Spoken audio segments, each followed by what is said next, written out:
Bonjour tout le monde, j'espère que vous allez bien. On se retrouve aujourd'hui dans le premier épisode de ma prépa.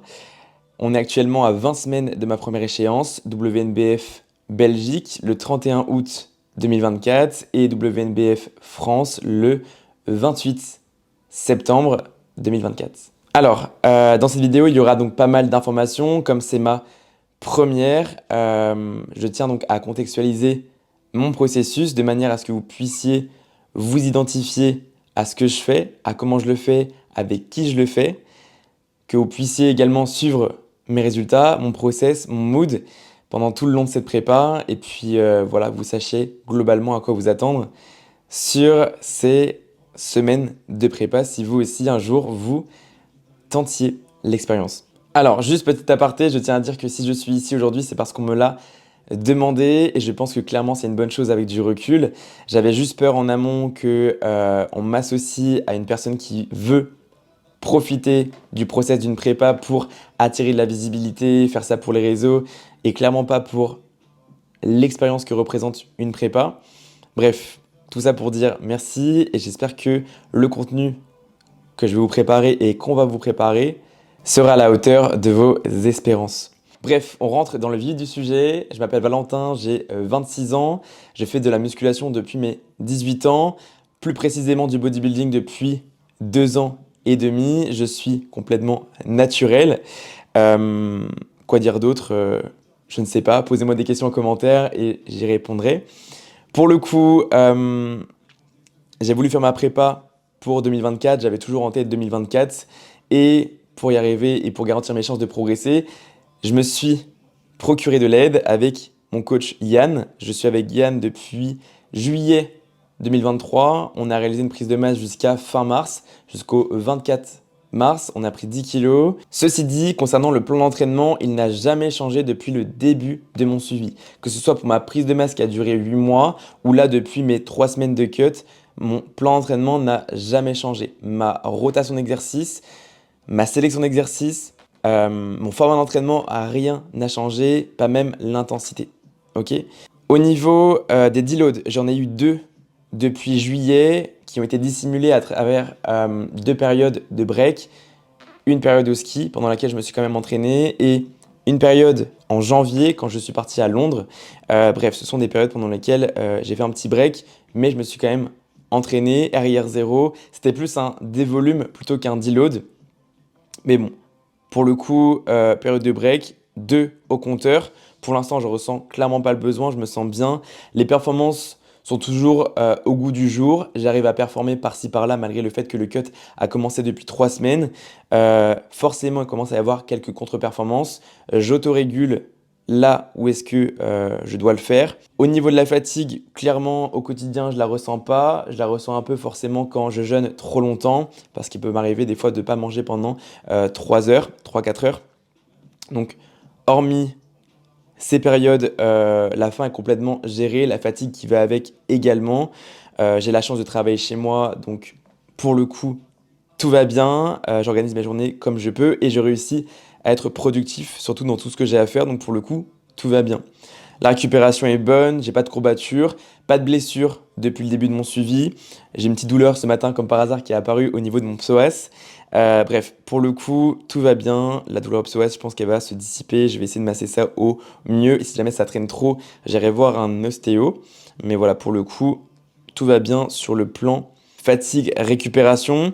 Au niveau du NEAT, depuis qu'on a commencé mon cut, on a commencé forcément à augmenter ma dépense énergétique.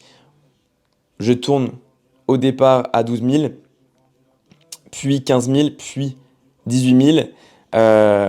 Les 18 000 sont clairement pas, je dirais, négociables pour la simple et bonne raison que j'ai un chien, que je balade 3 fois par jour. Donc 3 balades de 4 000 pas, ce qui me fait déjà 12 000, plus les allers-retours du quotidien, mes impératifs, etc., etc. Je monte très facilement au-dessus de 15 000. J'ai même acheté un tapis pour être confortable au niveau de mes pas, mais pour l'instant, je m'en sers vraiment très peu. C'est juste pour peaufiner les jours où je peux être en dessous de mon total de pas à réaliser, clairement.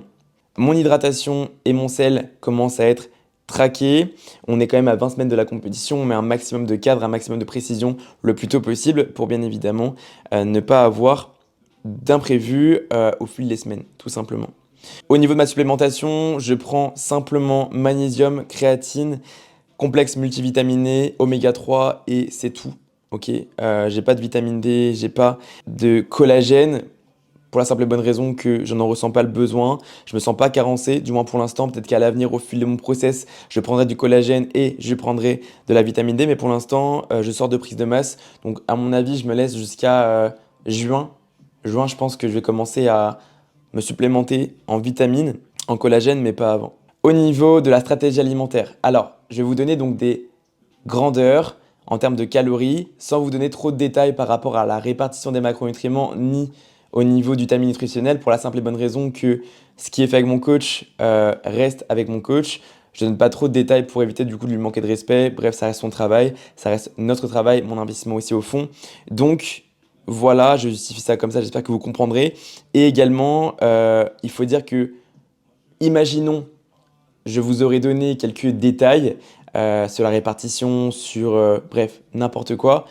Ce que j'aurais pu vous dire et ce que vous entendez sur les réseaux n'est absolument pas à recopier sur votre process. Mon métabolisme n'est pas le vôtre et inversement.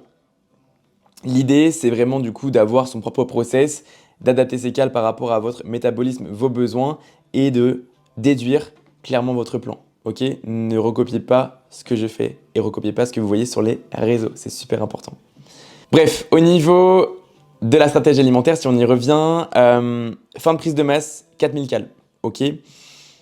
2 semaines de cut, on passe donc à 2900 calories. L'idée ici, c'est de voir comment le poids bouge. L'objectif était de perdre 2 kg, 1,5 kg, 2 kg par semaine.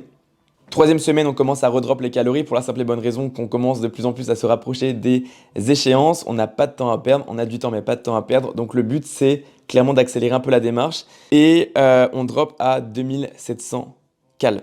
Voilà, donc je pense avoir fait le tour pour aujourd'hui. Le premier épisode va se terminer. Je vais vous laisser avec mon training du jour, plus mon update posing que vous aurez donc chaque semaine. Le posing libre restera privé jusqu'à nouvel ordre pour la simple et bonne raison que je ne veux pas mettre de pression sur les réseaux avec mon posing libre qui reste encore à peaufiner, à travailler. Si ce format vous a plu, n'hésitez pas donc à me soutenir en partageant, likant et en commentant la vidéo. Posez-moi toutes vos questions en commentaire et venez me rejoindre sur Insta. Clairement, j'y partage tout mon quotidien. Donc voilà, j'espère que la vidéo vous aura plu et à très vite.